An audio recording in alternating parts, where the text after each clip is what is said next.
Here we are again at the AML Summit. This is our 6th year and it's 2021. It's been a good event today and met a lot of great people. And we've had some great speeches today from the Supervisors, Ministry of Justice, and we've even had the New Zealand Police here with their police dog sniffing out money. That was good fun.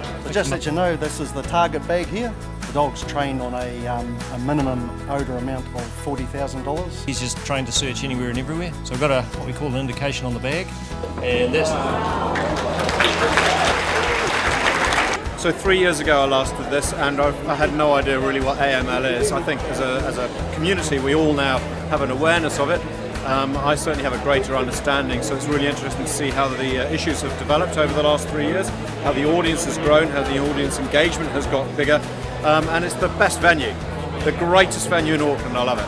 It's fantastic to be here in this lovely venue in person, especially after the challenges of 2020, and of course we've had some great insight from the industry professionals, and it's always a highlight really to hear from the supervisors themselves. When will the new guidance for AML for commercial leasing for real estate be released? It's on the to-do list.